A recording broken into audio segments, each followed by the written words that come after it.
보라, 내가 속히 오리니 내가 줄 상이 내게 있어 각 사람에게 그가 행한 대로 갚아주리라.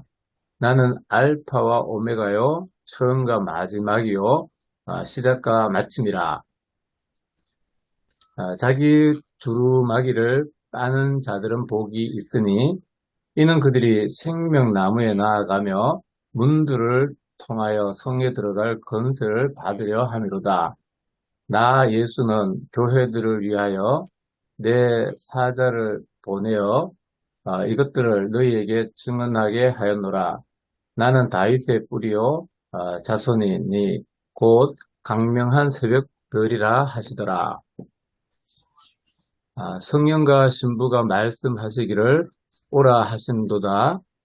듣는 자도 오라 할 것이요 목마른 자도 올 것이요 또 원하는 자는 값없이 생명수를 받으라 하시더라.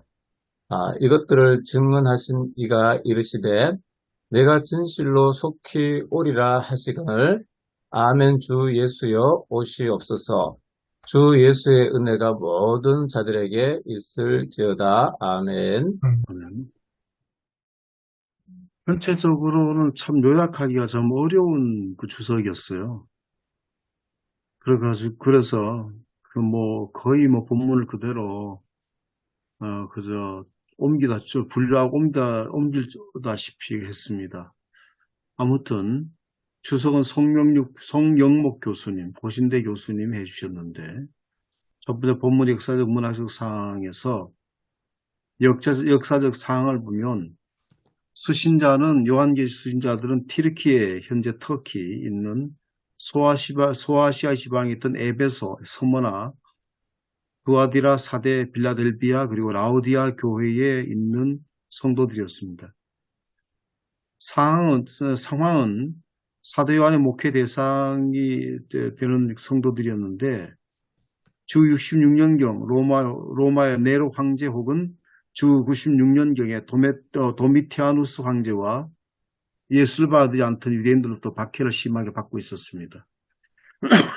요한은 박해받은 교회들을 위로하기 위해서 편지를 쓰고 난 다음에 이들을 방문하고 또 다시 또 여러 가지로 재림으로 글을 마무리했습니다.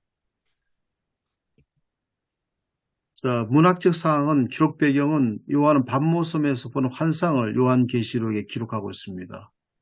본문 구성을 보면 21장 1절 새하늘 새 땅, 21장 2절에서 22장 5장 새 예루살렘성 환상 보고, 12절에서 21절 비환상의 단락인데 계시록 이전 구절 유사한 설명을 하고 있고요.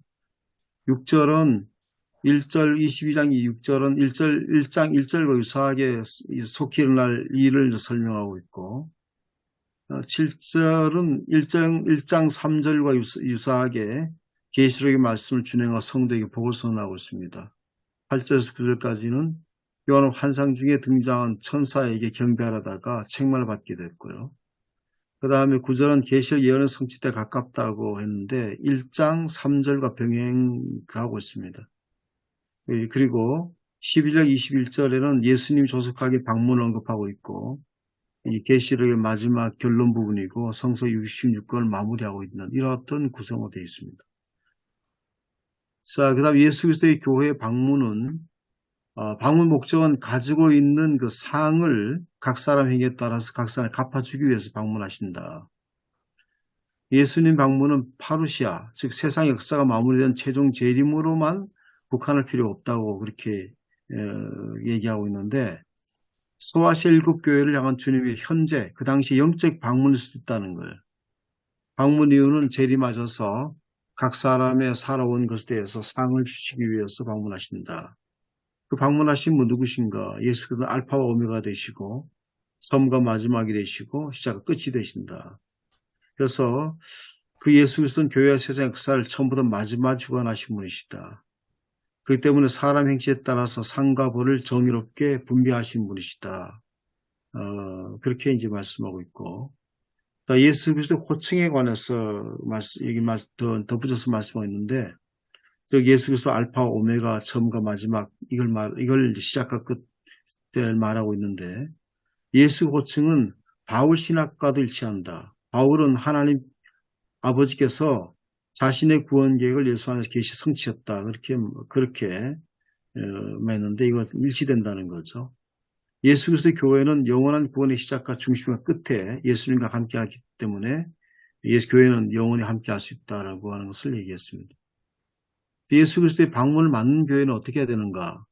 자신들의 긴 옷을 빠는 일이 복되다는 거죠. 긴 겉옷은 올바른 행실을 가리키고 동사 빨다라는 것은 현재 분사라서 성도가 계속해서 회개함을 강조하고 있다고 했습니다.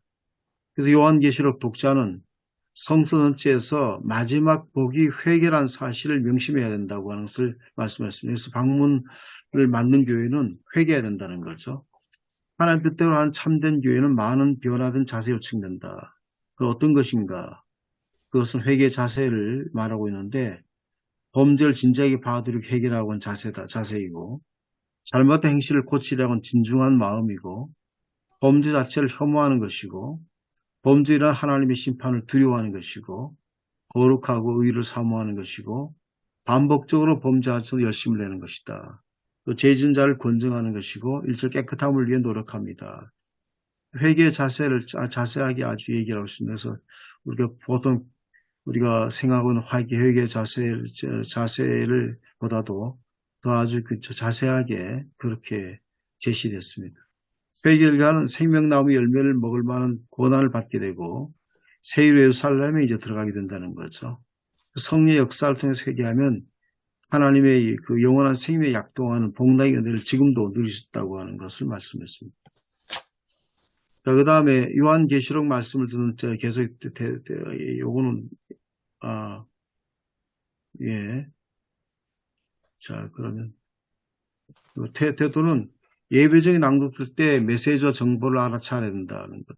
요건 같이 돼 있네요. 자, 이렇게 좀 4번 얘기를 해야 되는데, 자, 자, 그 다음에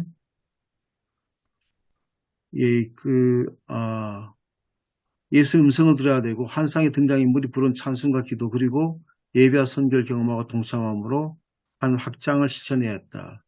예수 그리스도가 다윗의 뿔이 빛나는 색별을 알아야 된다는 것. 색별은 강력한 통치자 상징을 하고 예수 그리스도는 다윗 원작 성취하신 메시아 왕을 말하는 것입니다.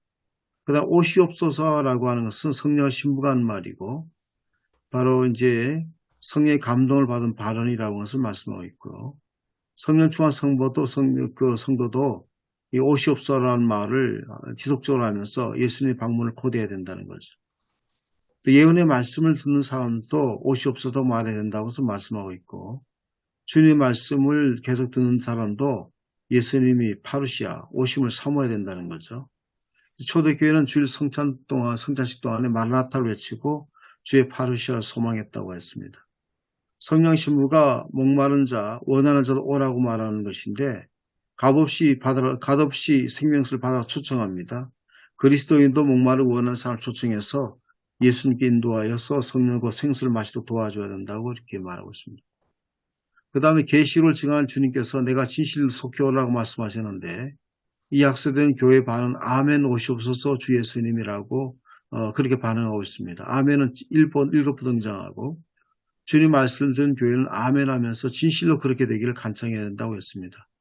오시옵소서는 현재 명령령으로 최종 재림은 물론 영적 방문이 현재도 그리고 지속적으로 이도록 요청해야 된다는 것을 말씀했고 계시를 주목해야 될 것은 반복되는 것, 그 다음에 여러 가지 병행에 주목해야 되고 계시록의 대부분은 사도 요한 당시에 성취되었음을 강조하고 있다고 했습니다.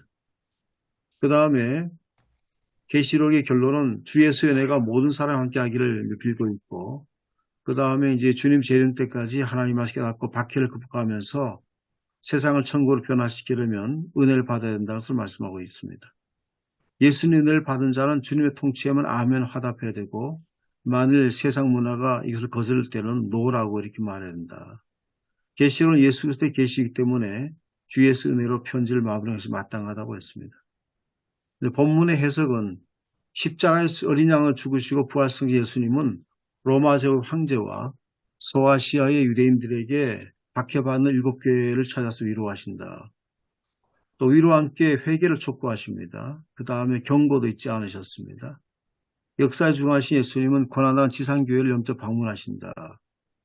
주님께 역사를 완성하실 때에 보이도록 재림하셔서 사람 행하신 대로 상가벌을 내리신다. 성도는 예수님의 신부로서 신랑께서 주신 생명의 은혜를 감사하게 누리고 성령의 생수를 마시며 회개하고 재림을 대망하여 살아야 된다고 하는 것을 강조하고 있습니다. 그 다음에 신학적인 메시지는 그 앞에 해석과 신학적 메시지들이 조금 그렇습니다. 예수님이 이제 재림하셔서 세상을 심판하실 고기독론에 있다. 고기독론은 구원론과 연결되고 그 기독론과 구원은 회개하며 성령 충만의 어린 양의 신부교회의 가치를 윤례를 보여준다는 거죠. 그래서 기독론은 구원론과 기결되고 그리고 교회 윤리를 결정하게 된다. 설교지에 대지를 냈는데 주 예수의 방문을 거룩한 행실로 고대해야 된다는 거죠. 첫 번째 대지는 예수님 방문을 왜 교대해야 되는가? 예수님께서 교회와 세상을 방문하시기 때문이다. 또 우리는 어떻게 주 예수님 방문을 고대해야 되는가? 성령 충만 회개하면서 거룩한 행실을 갖춰야 된다. 세 번째, 주 예수님 방문을 고대한 성도에게 어떤 은혜를 주시는가? 완전한 생명과 은혜와 교제와 복을 주신다는 거죠. 그 다음에 이제 설교도 요약하기 참 어려웠습니다. 마지막 때 하나님 때가 오면 결산이 있다. 현재 충실을 의미 있게 보내야 된다는 거죠. 그 다음에 상급은 주어진 것이면 보상을 목표로 해서는 안 된다. 그리고 믿는 사람들은 현재 삶에 관심을 갖고 충실해야 한다. 약속 이룰 줄 믿고 우리의 삶에 대해서 하나님 명령에 귀를 기울이자. 그 다음에 이제 마지막 때를 준비해서 회개해야 된다는 것입니다. 세리와도 예수님의 회개도를 강조하고 또 회개는 변화된 삶을 위한 고통스러운 과정과 순간이지만 생명의 기회를 다시 얻게 하는 은혜다. 또 회개에 걸맞는 삶을 살아야 된다는 것입니다. 세리와도 예수님도 회개에 합당한 삶을 말씀했습니다. 그래서 산상보오는 것처럼 착한 행실로 하늘의 나라에 영광 돌려야 된다고 예수님 말씀하셨습니다. 성령을 통해서 의로운 삶을 살게 된 전적 은혜다. 또 주의 재림을 기다리는 사람은 어떻게 살아야 되는 건가? 정결하게 삶을 살기를 작정하고 회방과 핍박도 각오해야 된다는 거죠. 예수를 통해 시련의 구원의 은혜를 전해야 된다. 마지막은 반드시 있다. 기다림과 설렘 속에서 우리가 가정과 교회에서 결사 은혜를 맛보고 세상의 듬과 소금으로 살아가자. 이렇게 이제 회개 설교를 작성하셨습니다. 그 다음에 함께 나눌 거는 제가 이제 중점적으로 생각했던 것은 느닷없이 이제 파루시아에 관한 말씀이 나온 본문 말씀이기 때문에 그래서 이게 어떤 의미가 있을까 생각하다가 다음 주일이 또 성령 강림 주일입니다. 그래서 예수님의 파루시아 영적 오심의 고대와 사도행전에서 예수님의 오심의 고대를 어떻게 서로 연결할 수 있을까? 자연스럽게 연결하는 게 필요하지 않을까 생각했고요. 영적 방문을 맞는 성도의 준비는 회개인데 오순절 베드로 설교에서도 회개하고 각각 예수의 세례를 받고 또 제사를 받으라 그렇게 했습니다. 그래서 이것을 예수님이 오시던 회개라고 할 수 있을까? 또 성령 충만한 초대교회 삶을 현재에 그들은 그 당시 맛보았습니다. 예수님이 오신다고 해서 성령의 오심을 그들이 맛보아서 초대교회는 바로 그걸 맛보았는데 우리의 삶 속에서 예수님의 파루시아를 지속적으로 누리지 못하고 있는가? 왜 못하고 있는가? 우리는 그렇게 이제 몇 가지를 생각나는 대로 한번 적었습니다. 나머지는 또 의논하시면서 또 나누면 될 것 같습니다. 이상입니다.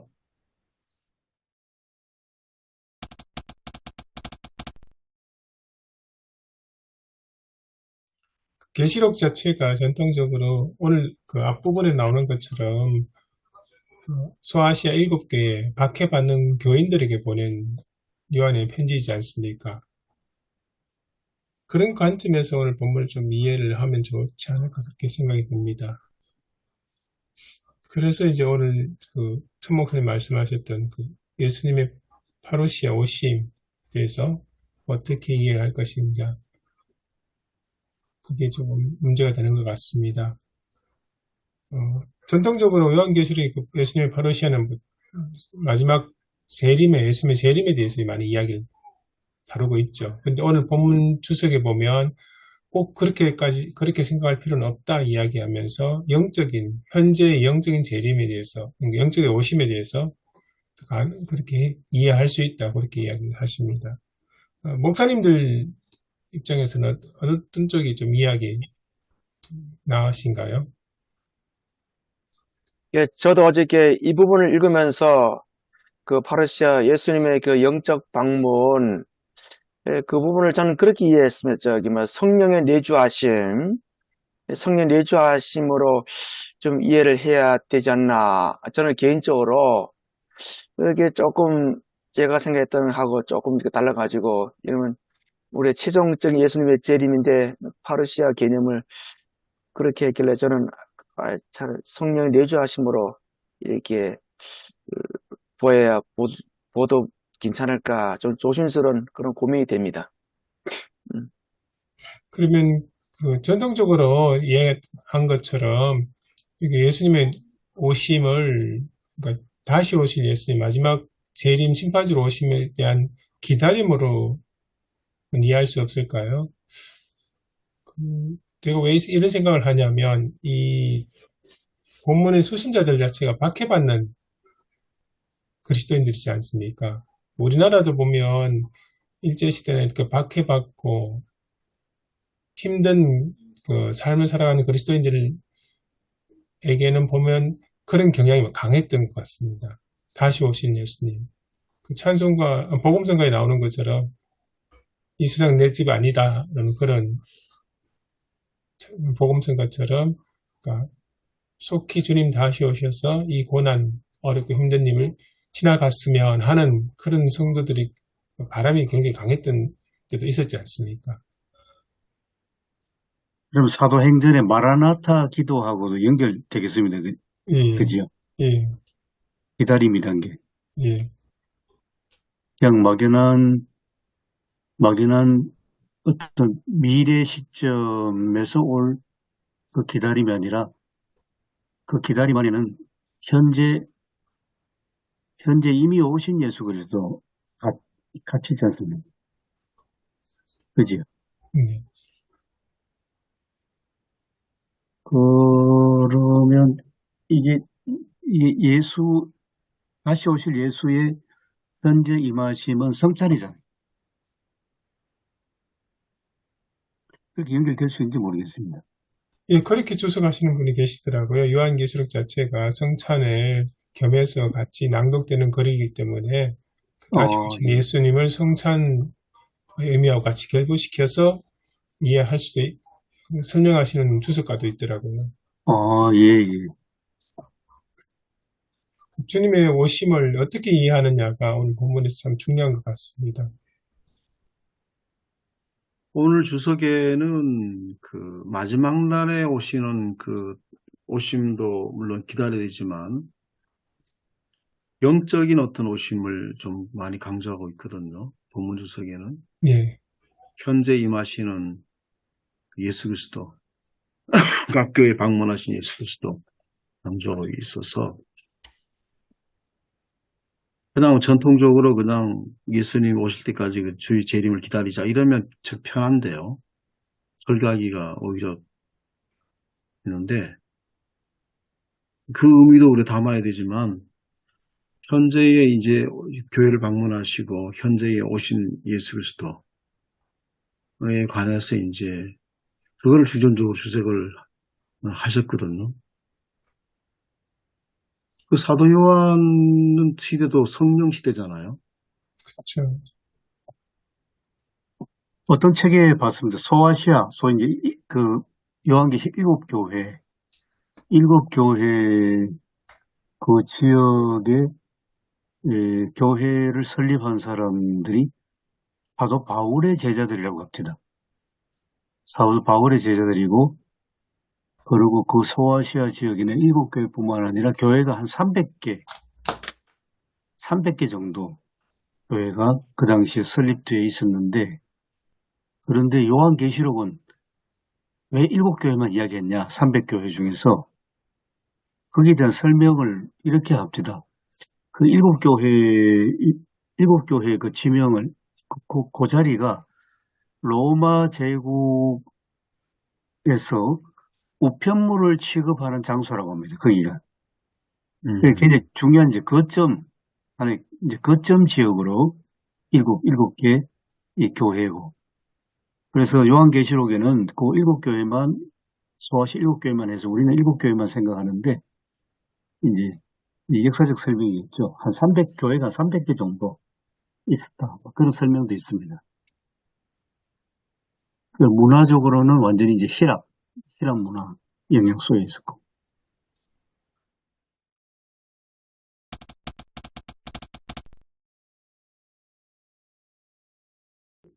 제가 이제 궁금한 거는 일곱 교회 그 성도들, 지금 이 요한계시록 쓰여진 시기는 이미 오순절 성령 강림 이후의 시대지 않습니까? 예. 그렇게 본다면 오늘 그 천 목사님 질문하셨던 첫 번째 질문, 그 예수님의 파루시아를 영적 오심으로 그 영적 오심의 기다림으로 이해를 하고 해석을 한다면 그 사도행전에서 오신 성령의 오심, 그걸 어떻게 연결할 수 있을까 하는 부분이 질문이 될 것 같습니다. 아마 이제 영적으로 오셨다. 실제 영적으로만 오신 게 아니라 실제로 이제 영적, 육적이든지 이제 임재하셨으면 이제 그 당시에 이제 박해받는 사람들이 배교한다든지 또 이런 일들이 무수히 일어났을 것 같은데 그 모든 것도 살피신다. 그래서 왜 상을 가지고 오신다고 하는 거는 끝내 믿음을 지킨 사람들에게 상을 베푸신다. 그 모든 것들도 보고 계시고 그들 행실을 다 살피신다. 그래서 이제 그렇게 하면서 그 당시의 성도들을 격려하기도 하고 경고하기도 하고 그렇게 하지 않았겠나 그렇게 봅니다. 저는 어떻게 이해가 되냐면 이렇게 이 두 가지 연결시켜서 생각한다면 그 사도행전의 오순절 성령 강림 이후 베드로와 요한의 태도를 보면 그때는 그 이전엔 죽음이 두려워서 도망치고 숨은 자들이었지만 이 성령 강림 이후는 오히려 담대하게 하늘들인 공회에서 서서 예수 그리스도를 증거하지 않습니까?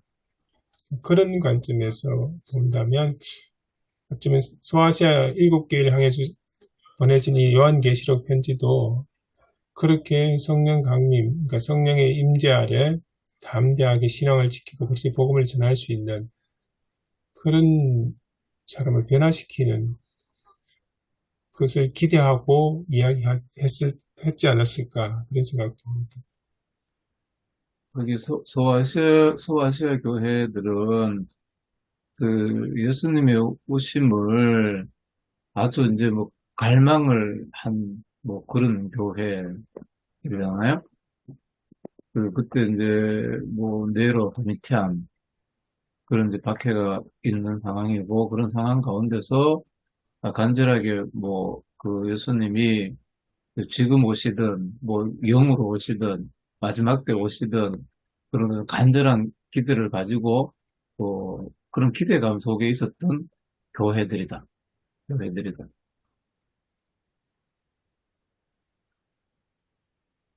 그 부분은 뭐, 그, 맞는 부분이잖아요. 기다림 속에 있었다, 교회가.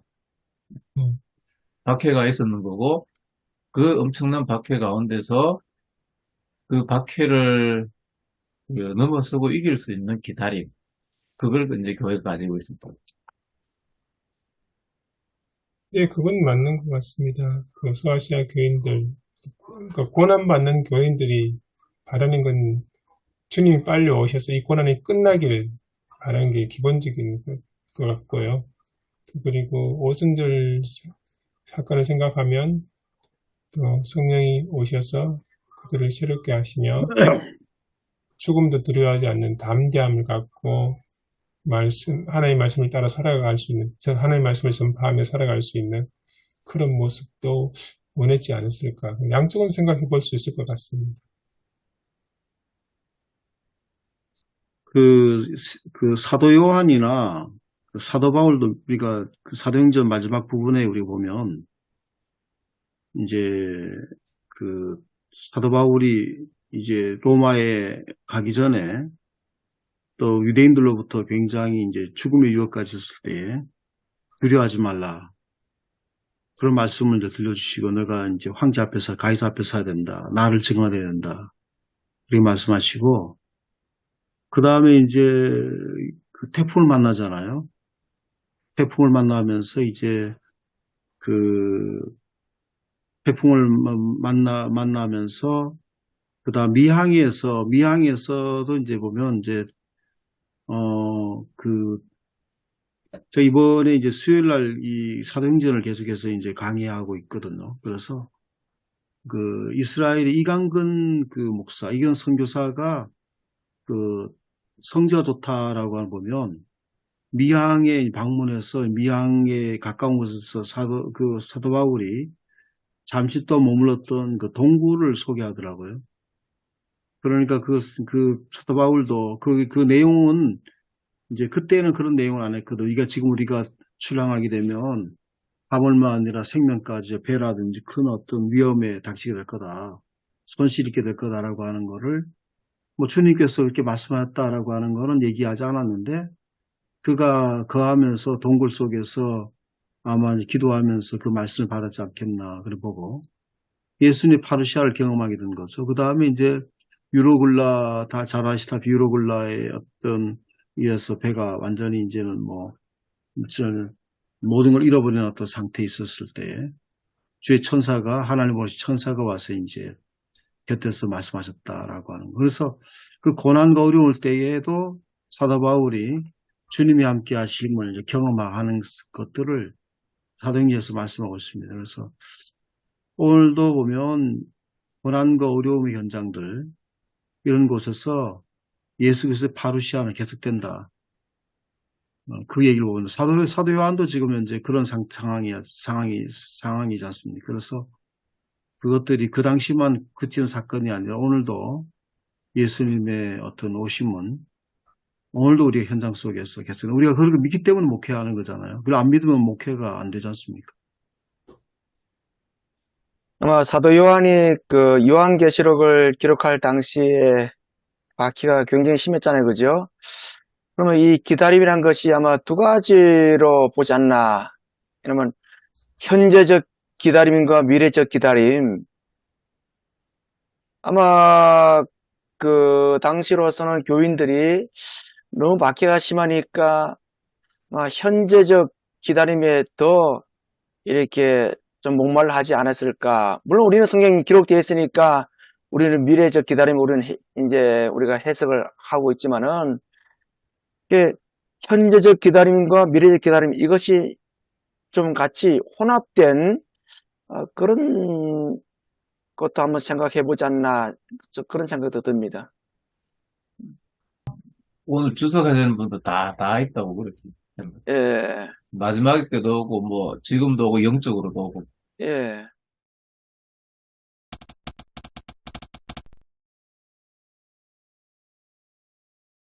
사도 바울이 그 예수를 만났었을 때 그 다마스커스로 갔었을 때에 그때 온전하신 예수 그리스도를 정말 그가 육체적인 예수 그리스도를 경험했을까?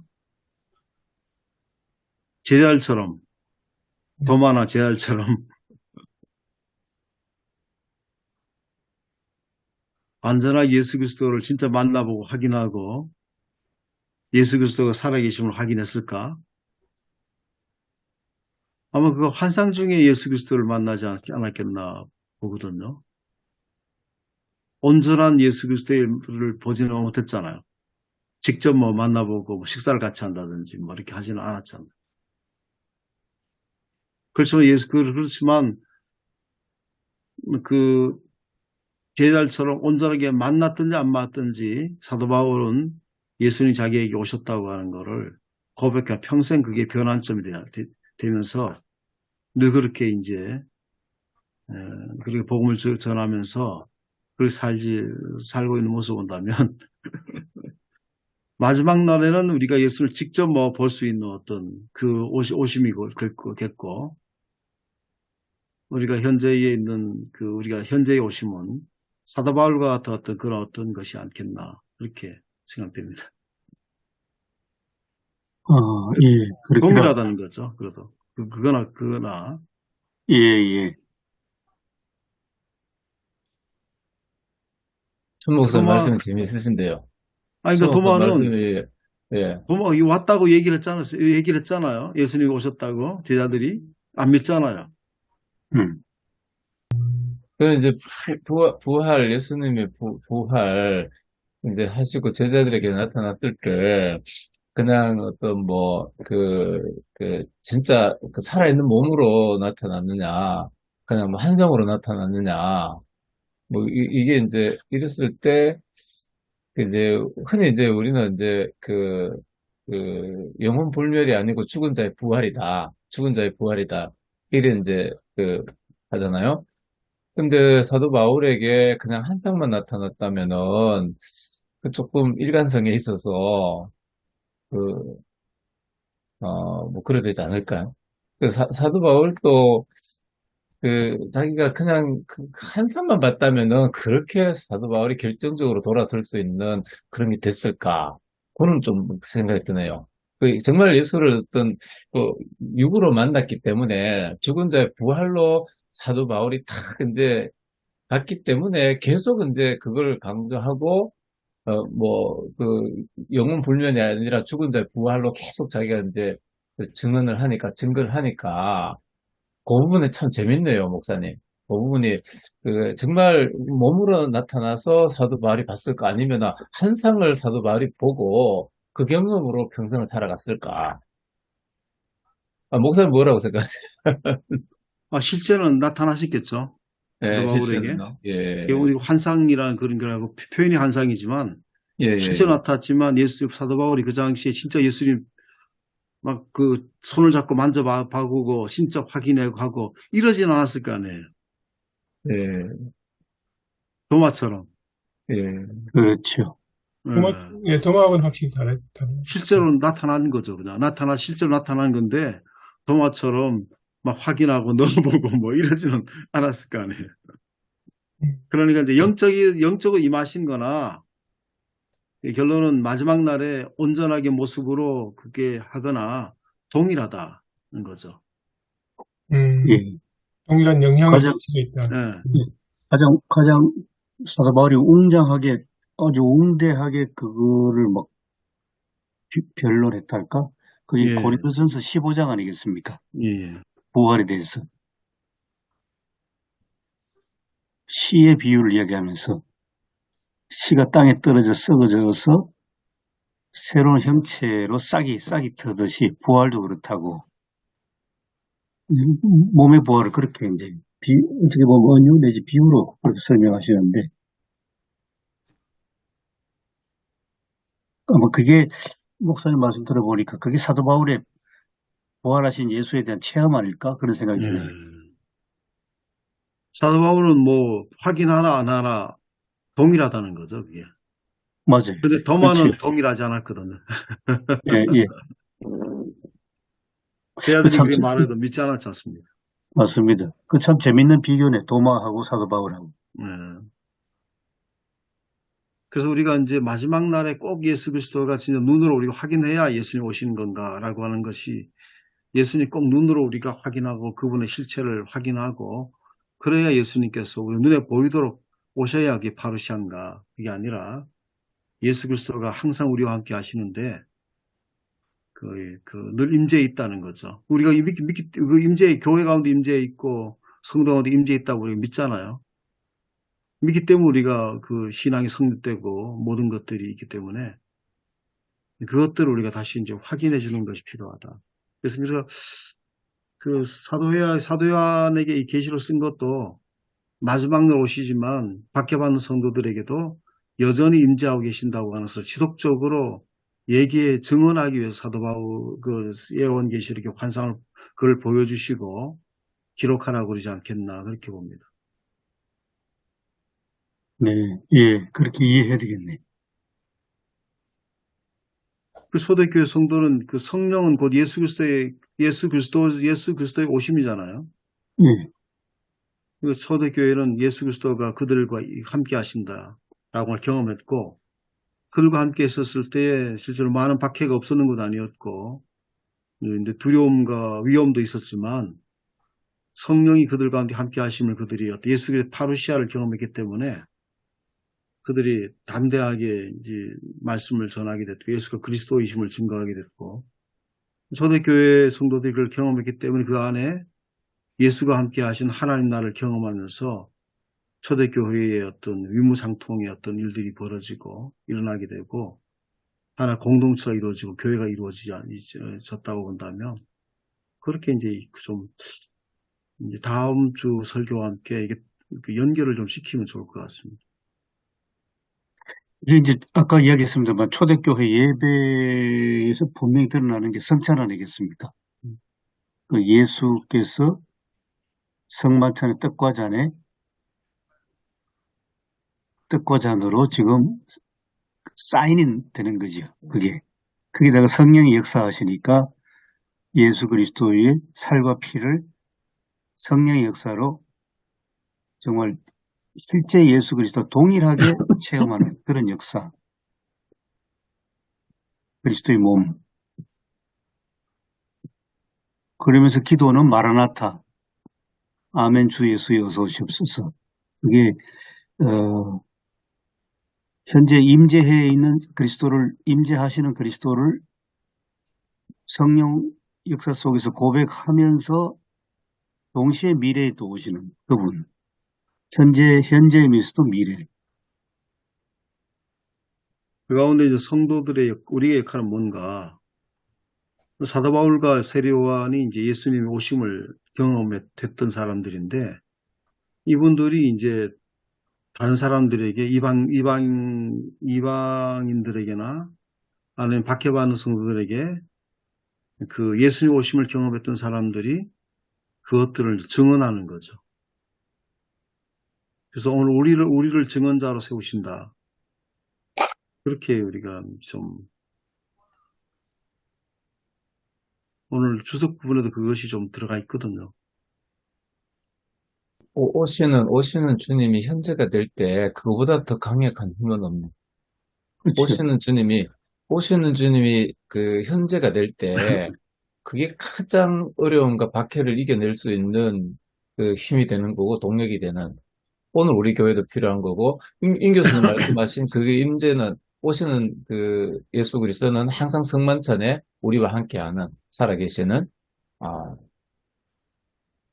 유럽 교회 상황 보면 특히 이제 19세기에 오시는 성만찬 때 오시는 주님에 대한 분명한 그런 어떤 임재 고백 없이 그냥 예배 리투르지만 남았다는 거죠. 예, 예, 예, 예. 네, 그 성만찬의 의식은 있는데 이건 하나의 예전일 뿐이고 오시는 주님은 종말론적 아니겠습니까? 종말론적으로 지금 여기에 떡과 잔에 임재하시고 그 떡과 잔을 우리가 먹고 마심으로써 주님과 더불어 함께하는 그런 성령의 강력한 역사를 잃어버린 교회가 유럽교회라는 거죠. 그래서 신학자 오스카 쿨만이 아니네. 프란츠 오브백입니다. 프란츠 오브백이 지금 19세기 당시의 유럽 교회는 초대교회의 종말론을 잃어버렸다고 막 그렇게 엄청난 개탄을 했거든요. 그래서 이제 보다 그럼 대안이 뭐냐? 그래서 프란츠 오브백은 수도원을 굉장히 중요하게 생겼습니다. 수도원 운동, 고대교회. 그분은 글로 돌아갔어요. 뭐 그런 의미에서 이제 세월이 좀 됐습니다. 몰트만도 오시는 하나님이라는 제목으로 두꺼운 책을 쓰신 거 아닌가 그 생각이 듭니다. 정말로. 교회가 정말 그 오시는 그 하나님에 대한 그런 생생함 속에 있을 때, 그 교회는 완전히 이제 세상과는 달라지는 거고, 정말 이제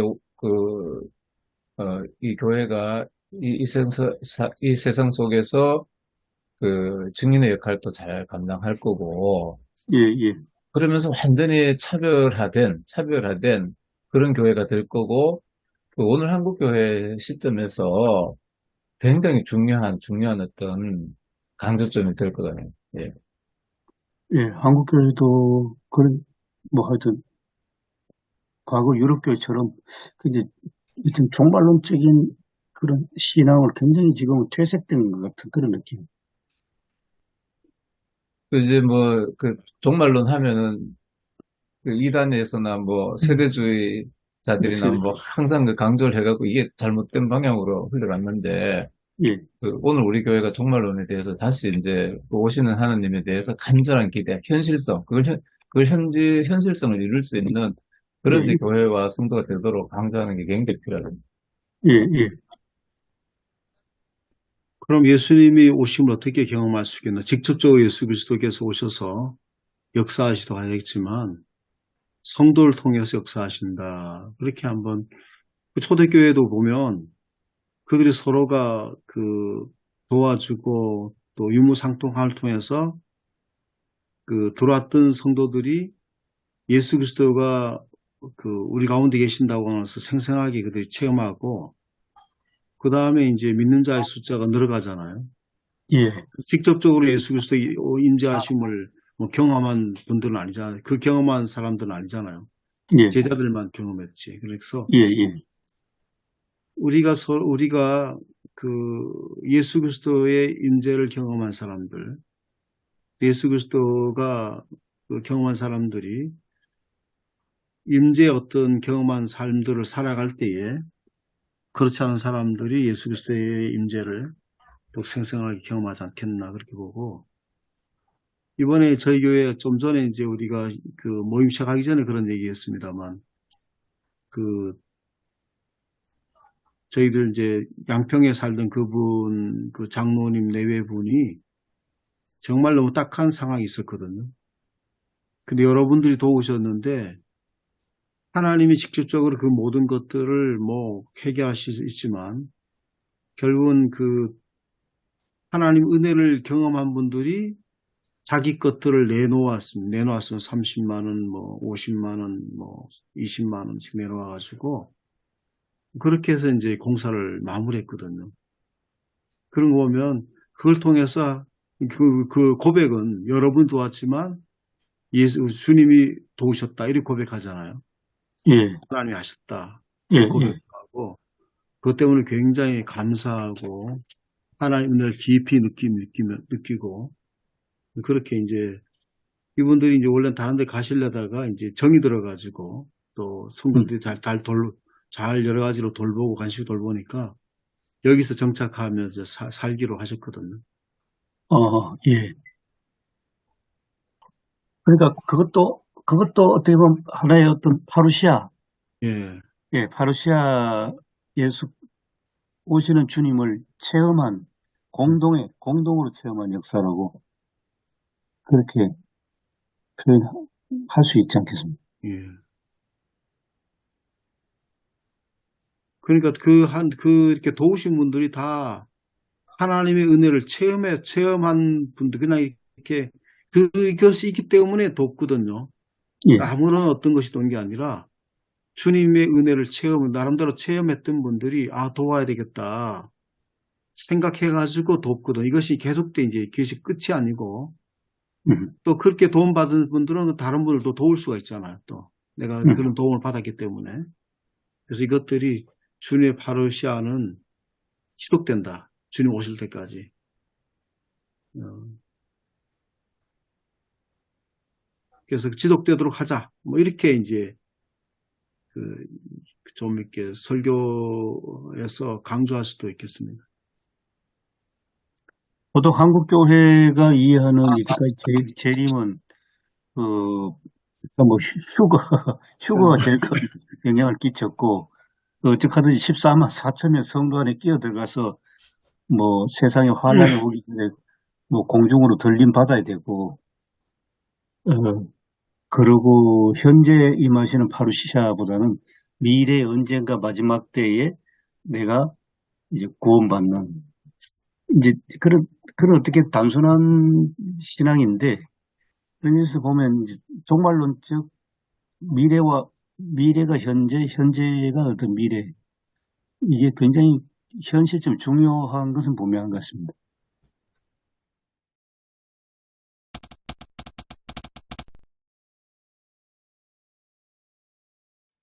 예, 계속 그리스도의 오심에 대해서 이야기를 좀 나누셨는데, 좀 주제를 좀 바꿔서 그리스도의 오심을 기다리는 사람들, 성도들의 자세에 대해서 조금 이야기를 나눴으면 좋겠습니다. 오늘 그 본문에도 14절에 나오는 것처럼 자기 두루마리를 빠는 자들은 복이 있나니 이렇게 되어 있지 않습니까? 주석에서는 제가 이야기로는 네. 지금 천 목사님 말씀하신 천 목사님 교회의 이해가 네, 아주 굉장히 구체적인 것 같습니다. 이게 예, 예, 그냥 막연히 기다리는 게 아니고 열심히 살면서 주의 은혜를 체험한 사람들이 서로 돕는 것, 그게 기다리는 거예요. 먼저 그 앞에 이제 회개를 강조했잖아요. 예, 기다린 분들. 회개하는 삶, 합당한 삶. 회개, 설교문에도 나와 있지만, 회개에 걸맞은 삶을, 회개하고 회개에 걸맞은 삶을 살아야 된다는 거. 그게 본문의 맥락상으로 봤을 때는 주님의 오심을 기다리는 사람의 삶의 자세라 그렇게 이해를 할 수 있겠죠. 또 그리고 이제 그 다음에 이제 회개의 삶을 지속적으로 유지해야 된다는 거죠. 일시적인 것이 아니고. 그게 이제 자기 두루마기를 빤다는 그 말씀 보면 되겠습니까? 네. 예, 두루마기 원래 흰 두루마기였을 텐데 때가 묻어가지고 예, 이제 빠른 게 이제 회개하는. 그 주님을 기다리는 교회가 그 회개를 하고 기다려야 되는데, 그 소아시아 교회들이 그 회개를 하고, 성도들이 회개를 하고, 오시는 주님을 기다리는, 그 회개가 이제 그 오시는 주님을 맞이하는 자세다. 근데 왜 회개가 왔죠, 회개가? 그, 여기 회개는 것도 표현이 두루마리 빨다 할 때 그 빨다라는 의미가 그 회개의 의미가 있다 하거든요. 그래서 이게 현재 분사니까 과거에 우리 세례 받을 때 회개뿐만 아니고 지금 우리가 성도들이 늘 익히 아는 대로 살아가면서 하나님 앞에 범죄하는 것들을 뉘우치고 돌이키고 하는 그 과정을 이야기하는 것 같고요. 그리고 두루마기 자체가 긴 겉옷 스토레라고 되어 있는데 이게 자체가 선한 행실을 상징을 한다고 합니다. 그러니까 방금 이 이야기가 바로 천 목사님이 말씀하셨던 그 예화하고 맞물리는 거죠. 성도들이 자신의 죄를 뉘우치며 선한 행실, 그러니까 성도의 교제 안에서 연약한 자를 돕고 그들을 바로 세우며 함께 하나님 나라를 고대하며 살아가는 것. 그 모습이 아닐까 그런 생각이 들거든요. 그러니까 기다린다고 해서 무조건 이렇게 막연하게 고개만 내밀고 바라만 보는 게 아니고 그러니까 요 짧은 한 구절을 봤을 때 선한 행실의 의미가 들어가 있기 때문에 그럼 선한 행실이 무엇이냐 할 때 사도행전과 성도의 공동체의 그 모습 그대로 반영되는 모습이 바람직하지 않을까 그런 생각이 들죠. 그 당시의 사회에서는 그리스 문화의 강력한 그리스 문화잖아요. 그리스 문화, 우리 그리스 로마 신화들처럼 그것들이 뭐 수많은 신들이 있고 그런가 또 수많은 신들이 그것들이 다 그렇게 다 사회가 그렇게 연결돼 있지 않습니까? 그 어떤 그 문화 속에 종교 문화 속에 들었기 때문에 그들과 구별하는 회개의 삶을 살기가 참 쉽지 않았을 거다. 오늘 우리 사회도 마찬가지지 않습니까? 우리가 교회에 우리가 일반 사회를 보면 뭐 수많은 일들이 있잖아요. 수많은 것들 그런 것 속에서 우리도 그리스도인으로서 정말 그 온전한 삶을 살기가 쉽지 않다. 지금도 목사들은 뭐 우리가 울타리 속에 들었기 때문에 그렇다 치고 일반 성도들은 늘 이제 사회 속에 살아야 하는 존재이기 때문에 뭐 어쩌다 보면 어떤 때는 뭐 자기도 모르게 그냥 그렇게 가담할 수도 있고 그러니까 참 쉽지 않은 거죠, 오히려. 그리스도인 사는 것이 쉽지 않다, 일반 성도들은.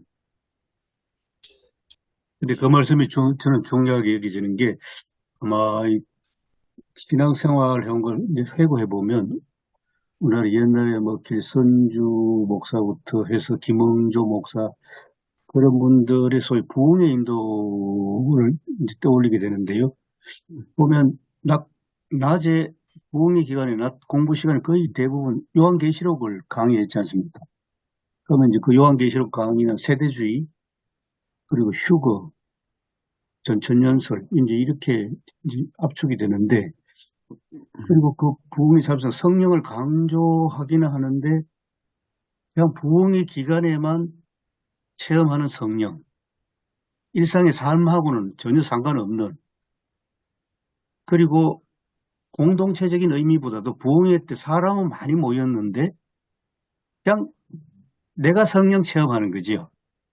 성령사 뭐좀 심각하면 이제 또 올라가면 엑스타시 같은 것도 뭐 입신했다는 둥, 뭐 입신해서 뭐 넘어졌다는 둥 그런 감정도 자주 듣고 했는데 그거는 공동체적인 의미는 전혀 없는 것 같고 그냥 개인의 어떤 성령 체험, 어떤 뭐 아주 기껏해야 내면의 어떤 정화 거기에 머물렀는데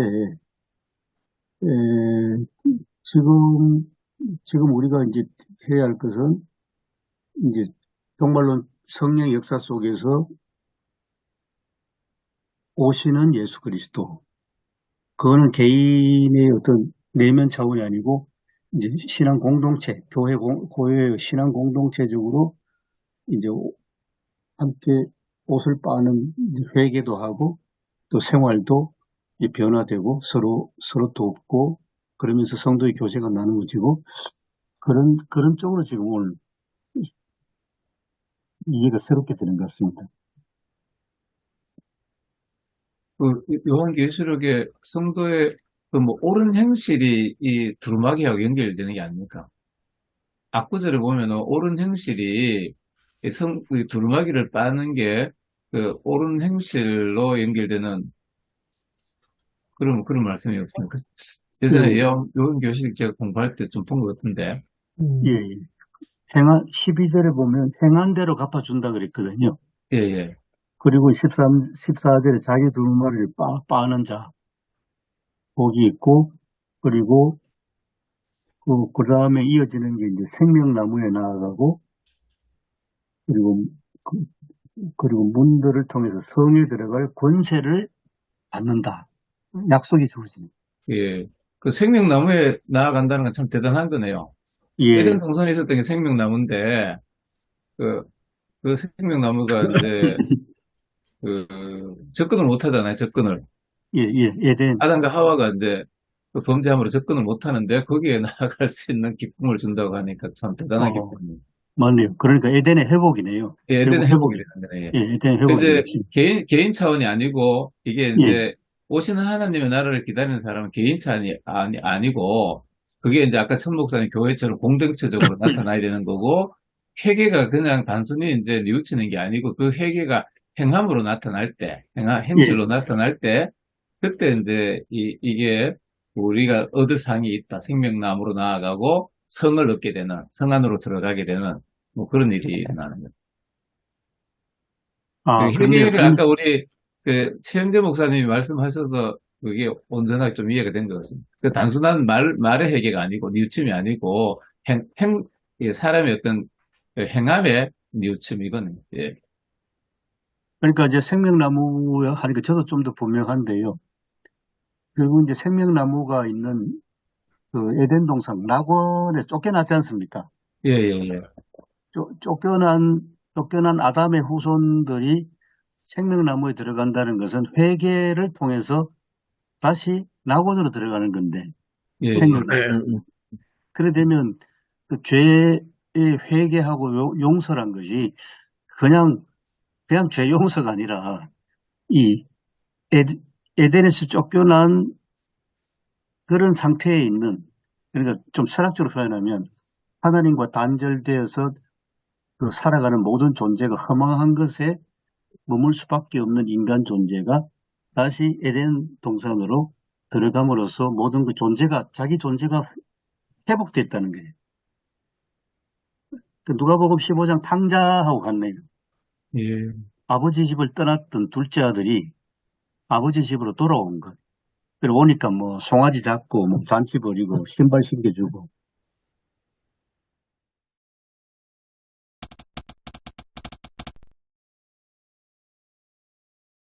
오늘 우리 교회가 뭐 교인 수 불어나고 교회 재정 늘어나고 뭐 교회 건물 고치고 뭐 이런 거보다도 오시는 주님을 더 고대하면서 기다리고 대부분의 교회가 교인 수 불어나기를 기다리고 재정 늘어나기를 기다리는데 우리 교회가 간절히 아멘 주 예수에 오십시오 오시옵소서 하는 그런 기다림 속에 살아야 됩니다.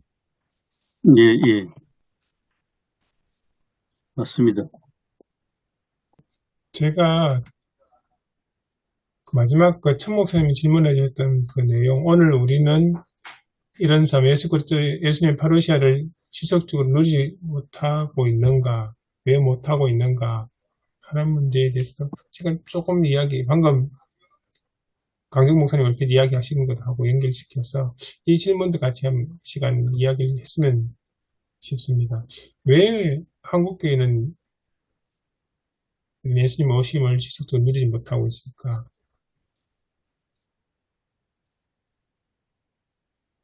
뭐 간단하죠.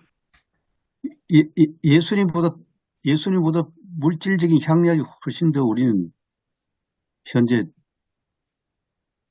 그게 좀 좋다고 생각하지 않습니까? 자기도 모르게.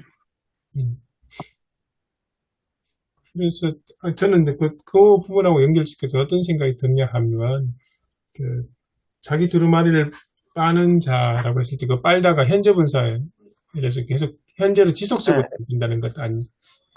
의미가 담겼다고 했지 않습니까? 그러니까 날마다 빠는 거 맞습니까? 예. 그러니까 계속 빠는 건데 어떤 생각이 드냐면 계속 지속적으로 빤다는 의미가 어떻게 보면 현대 그리스도인들이 그러니까 하나님의 말씀과 반대되는 현대의 가치와 문화 속에 잠겨드는 것을 다시 하나님께로 되돌리는 그런 과정이 아닐까 그런 생각이 듭니다. 이렇게 보면 사회생활 하다 보면 자기도 모르게 사회의 그 가치나 문화에 젖어들지 않습니까? 그리스도인이라면 그거로부터 다시 하나님께로 돌아서는 그런 작업이 필요하지 않을까 그렇게 생각이 듭니다. 그게 아마 회개의 모습이 아닐까 싶기도 하고요. 그래서 저는 좀 구체적으로 예. 뭐 솔직하게 말씀드리면 코로나19가 이제 지나갔다 그러면서 교회들마다 코로나19 이전의 모임들을 회복하려고 하고 뭐 예배 참석하는 수도 막 강정우 목사님 말씀처럼 최소한 그 이전 시대 코로나19 이전 시대로 돌아가자는 그런 굉장히 강한 의지를 드러내면서 막 지금 뭐든지 모임마다 막 활성되거든요. 그런 모든 것에 우선해야 하는 게 진지하게 반성하고 돌아보는 회개가 우리에게 그게 제 1순위 아닌가 하는 생각이 듭니다. 저는 코로나19 이전에 한국교회가 뭐 그동안 성장을 추구하고 부르짖으면서 뭐 물량적 성장에 뭐 너도 나도 다 그렇게 해왔는데 거기에 대한 진지한 반성도 있어야 되고 성찰도 있어야 되고 그러면서 이제 그 회개하면서 이제 옷을 빨고 새로운 코로나19 이후에는 새로운 교회의 길로 가야 되는데 다시 옛날로 돌아가자는 지금 그런 모습이 자꾸 보이거든요. 제가 잘못 봤는지 모르겠습니다. 그래서 진짜 회개가 중요하구나. 옷을 두루마기를 빨아야 되는구나. 저는 오늘 자꾸 그런 생각이 듭니다. 코로나 이전 시기로 돌아가기는 어려울 것 같습니다. 지금 교회 상황에서는. 그리고 이제 회계 말씀하신 것처럼 이전에 그 한국 교회가 추구했던 것을 돌아보고 돌이키는 것 작업이 필요한 것 같습니다.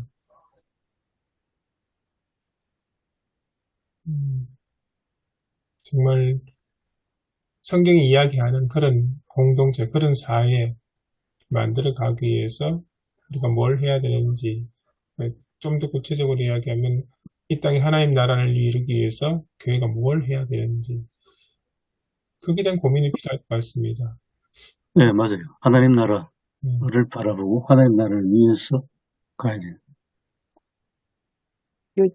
결국은 뭐 말씀 아니겠습니까? 그죠? 말씀 그죠? 예, 18절에 예. 보니까 내가 이 두루마리의 예언의 말씀을 듣는 모든 사람에게 결국은 교회가 코로나 이전으로 이제 뭐 돌아가려고 근데 결국 우리가 이 회개란 것은 말씀을 조명하고 요즘 보니까 교회마다 성경 공부가 사라지잖아요. 그죠? 성경 공부가 사라지고 말씀을 통해서 조명해보고 그런 참 약한데 저희 교회는 교회 설립하면서 이제 처음부터 이제 주일 오후 예배를 이제 그 매일 성경 요즘 민수기를 나누는데 이제 앞에 나왔어 이제 고백과 나눔이라 가지고 내가 이 말씀을 읽고 한 주간 동안 이제 이 본문을 가지고 이제 살아왔는데 그러면서 먼저 자기 고백하는 거죠.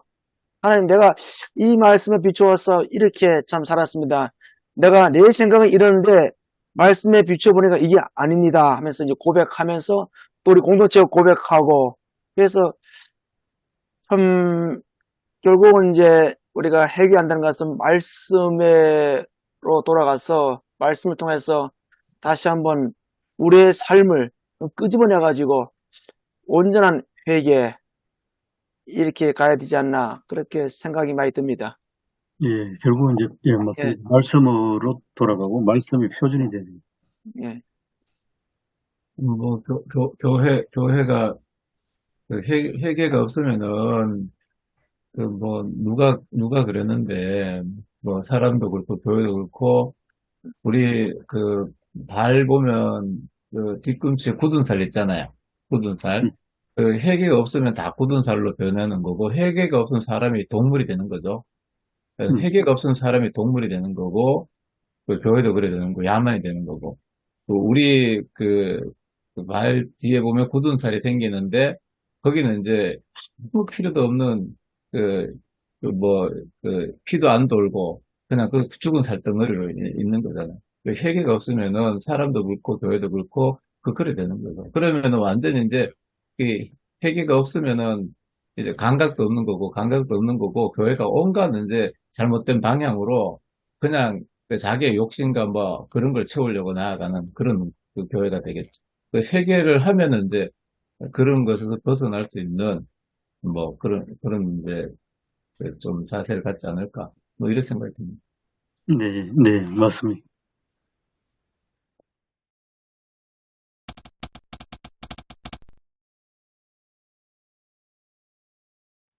제가 보면 대- 이거 너무 대충 어떻게 해야 될지 모르겠더라고요. 예, 근데 주의 오심을 기다리는 사람들이라는 제목인데, 그래서 오늘 거기 목사님들 얘기 듣고 주님이 오신다는 건 내 삶의 주인이 주님이 되신다는 거니까 그게 바로 하나님의 나라잖아요. 그래서 주님의 오심을 기다리는 우리의 모습은 어떤가? 이게 현재적인 주님의 오심과 미래적인 주님의 오심을 목사님들이 얘기하셨듯이 정말 우리는 과연 현재적인 주님의 오심을 매일매일 느끼면서 살아가는가? 그러기 위해서는 우리에겐 자세가 필요한데 그 자세가 먼저 회개가 가장 먼저 돼야 되고 그 회개를 통하여서 우리가 그 회개하는 삶을 행함으로 살아내야 된다. 그러면 저희들에게 이루어진 게 회복이라는 단어를 쓰셨더라고요. 그래서 그 회복하는. 근데 그게 다 개인적인 회복이 아닌 우리 공동체, 교회 안에서의 공동체의 회복이다. 그러면서 이제 교수님이 얘기하셨던 그 낙원, 에덴으로 돌아가는 그런 회복하는 모습이면 이제 그러면서 이제 생명나무하고 성도 얘기하셨는데, 이런 쪽, 이렇게 좀 연결을 하면 어떨까라는 생각을 해요. 그래서 저는 기다림, 자세 회복, 이걸 좀, 세계의 중심 주제로 잡고 아마 좀 더 묵상하고 준비를 해야 될 것 같습니다. 그, 저는 이제 좀 주제라 할까요? 제목이라 볼 수 있는데, 주님의 오심을 사모하자. 주님의 오심을 사모하자. 그러면서 우리 아까 나누었던 그 기다림, 그 이제 파루시아 현재적 오심과 미래적 오심을 이제 이 두 가지를 긴장 속에서 우리가 조금 기다리면서 그러면 기다림의 자세는 뭔가 아까 나눴던 대로 우리가 회개 정말로 주의 고백이 이루어져야 되고 또 이루어졌으면 이것이 선한 행실로 나타나야 되고 아까 우리 촌 목사님 그 이야기했던 것들이 굉장히 참 도움이 된다고 봅니다. 그러면서 우리가 구별된 삶으로 나아가야 되고 또 구별된 삶은 결국은 이제 공동체성 회복이다. 결국은 하나님 나라 완성이고 아까 우리 누가 말씀하셨죠? 이게 뭐 에덴의 회복이라 굉장히 참 좋은 것 같아요. 그런 차원에서 이렇게 좀 메시지를 조금 정리할까 생각 중에 있습니다. 오늘 저도 뭐 아침에 어제 저녁에도 읽어보고 아침에도 읽어봤는데 좀 막연했는데 오늘 뭐 말씀을 나누면서 좀 오시는 하나님에 대해서 그 하나님이 오시는 하나님이 우리 현실성이 될 때 교회가 참 힘이 있고 성도의 삶이 그 능력이 있다 뭐 이거에 대해서 좀 말씀을 전해야 될 것 같고 그리고 그 오시는 하나님을 기다리는 자세는 회개다 회개. 근데 그 회개가 단순히 뭐 말의 뉘우침이 아니고 또 우리의 어떤 그 행위 그걸 이제 공동체적으로 드러내야 된다. 그리고 이제 우리 교회가 끝까지 해야 될 가장 중요한 가치는 종말론적인 그런 어떤 관점에 서 있는 거다. 뭐 그렇게 이제 해야 되겠지. 조금 이제 첨언하자면 이제 어저께도 제가 이걸 읽으면서 이걸 우리가 그 미래적인 관점에서 이제 좀 설교해야 되는가 굉장히 고민을 많이 했거든요. 근데 오늘 아까 우리 목사님들 얘기 들어보니까 이 파루시아 현재적인 그 기다림도 우리가 해야 된다. 그러면은 굉장히 메시지가 많이 풍성해질 것이다 생각이 많이 듭니다.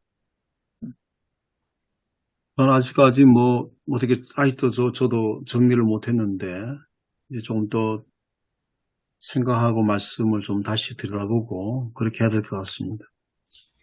하나는 이제 그 우리가 볼 때 예수 그리스도는 이제 유익 교수님 늘 말씀하시는 것은 예수 그리스도 어제나 오늘이나 영원토록 동일하시느니라. 히브리서 13장 8절 말씀처럼 벌써 임재하셨잖아요. 우리가 시간적인 개념은 우리에게 있는 거지 주님에게 있는 건 아니잖아요. 주님은 과거나 현재나 미래나 그냥 동일하시잖아요. 하나님은 우리에게는 과거가 있고 현재가 미래가 있지 하나님에는 동일선상에 계시거든요. 그러니까 우리에게는 아직까지 나타나 보이지 않았지만 실제로 예수 그리스도는 우리와 함께 벌써 성령으로 벌써 임하셨다. 그래서 이제 그 당시에 그런데 이제 회개하라고 베드로처럼 회개했었을 때 그 예수 그리스도의 어떤 그 오심을 속에 들어갈 수 있다는 거죠. 초대교회 성도들도 그렇게 들어가서 살았었고요. 그래서 그런 어떤 것들을 좀 생각해서 여러 가지 회개와 회개하는 삶, 뭐 또 공동체적인 것들 이런 것들을 한번 생각해보면 어떻겠나. 지금은 그렇습니다. 또 뭐 준비하다 보면 또 바뀌더라고요.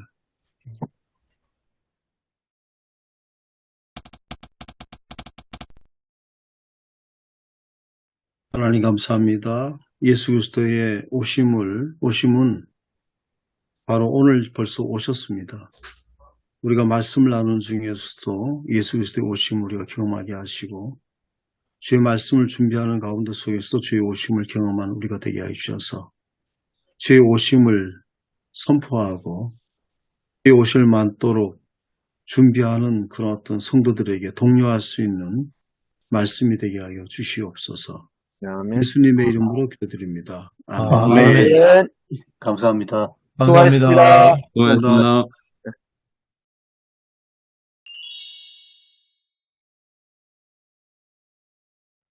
저는 그 부모 공경 이건 꼭 해야 하는 일 그렇게 제목을 정하고 들어가면서 이제 어버이 잔치가 있었습니다. 그 얘기를 조금 했었고요. 그 다음에 이제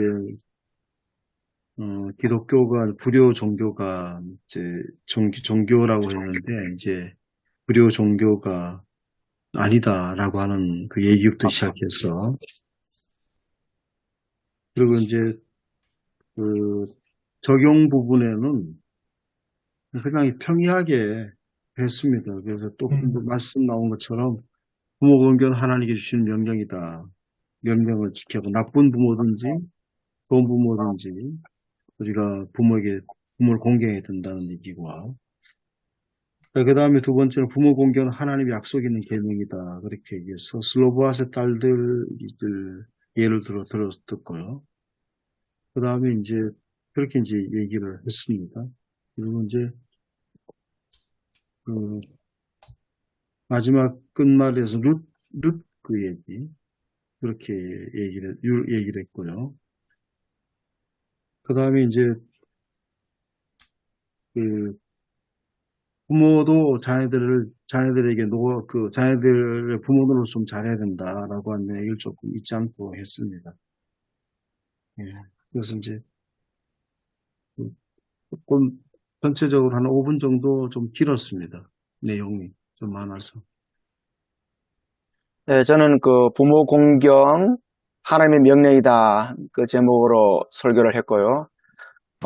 들어가면서 이제 요즘 이제 주일날 그 어버이 주일도 그렇고 어버이 주일도 그렇고 이 이제 자녀들 그런 모든 주일이 옛날 같지 않다. 옛날에는 어버이 주일 하면은 좀 우리가 반성하고 돌아보는 그런 계획이 있었는데 요즘 사회적 분위기도 그렇고 또 교회 분위기도 그런 것이 좀 약화됐다.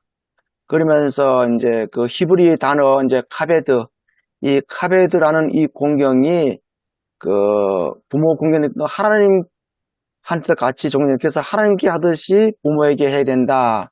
물론 이제 부모님이 내 의사에 반할 수도 있고 또 때로는 상처받을 수도 있고 그럴지라도 이 공경은 하나님의 절대적인 명령이다. 내가 하고 내가 안 하고 문제가 아니다.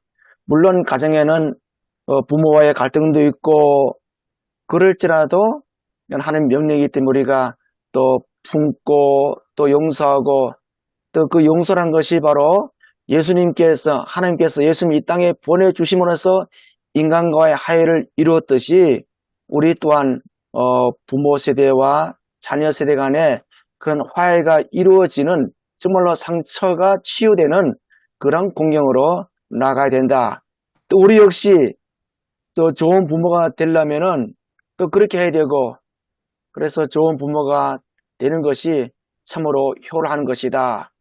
만약에 부모가 살아계시지 않는다면은 우리는 교회나 이웃의 어르신들을 존경하고 공경하는 것이 부모에 대한 못한 것을 우리가 하는 그런 부모 공경이다. 그렇게 설교를 마무리했습니다. 저는 그 예배와 강단에 나오는 설교 제목 그대로 부모를 공경하라, 뭐 점 찍고 그리하면 그래 이제 그거를 제목을 잡았고요. 그 부모 공경은 그 하나님의 질서다, 창조의 질서다. 첫 번째 얘기였고 두 번째 그 부모 공경은 그 새 땅에 들어가서 살아야 할 아주 중요한 그 원리다. 뭐 그래 얘기를 했고 그 부모를 공경 하는 어떤 좋은 뭐 예로는 아까 우리 천 목사님 말씀했던 것처럼 그 룻이 그 부모 공경이 좋은 모습이다. 그리고 이제 그 하나님 경외 그 첫 번째 계명이 하나님 경외인데 룻은 첫 번째 계명도 만족시켰고, 두 번째 계명, 부모 공경도 만족시켰다. 그 첫 번째와 두 번째 계명을 다 룻이 만족을 시켰는데, 그래서 이제 그 룻이 회복이 되고, 그 다윗 왕가의 그 증조모가 되는 그 놀라운 일이 일어났고, 가장 어두운 시대에 가장 빛나는 사람이 그 룻이었다. 그 공경이라는 게 그런 거고, 공경했던 사람은 그런 이제 중요한 일들을 할 수 있었다. 이렇게 이제 얘기했고, 그리고 이제 마지막에 그, 그 지력을 돋구는 것에 대해서 좀 얘기했습니다. 지력을. 뭐 우리가 이제 어떤 단체나 보면은 그 지력을 돋구는 사람 있잖아요. 지력을 돋구는 사람이 있는 반면에 그냥 막 그 남 돋구는 지력 다 빼먹고 그냥 빌어쳐서 그 생산만 늘리려고 그 하고 그러면은 그 땅이 다 망가지고 안 되잖아요. 근데 이제 이 부모 공격도 그 지력을 돋구는 거나 마찬가지다. 지력을 돋구는 거와 마찬가지고 그게 이렇게 부모 공격 잘하면은 거기서 나오는 하나님께서 말씀하신 생명과 복이 우리 이제 그 후손들에게 넘쳐난다. 그래서 이제 설교 제목이 보면은 부모를 공격하라, 점 찍고 그리하면 했는데 그리하면의 가능성이 엄청나게 성경에서 많다. 한번 우리가 그렇게 살자 이런 설교를 했습니다. 순종과 행함으로라는 제목으로 설교했거든요.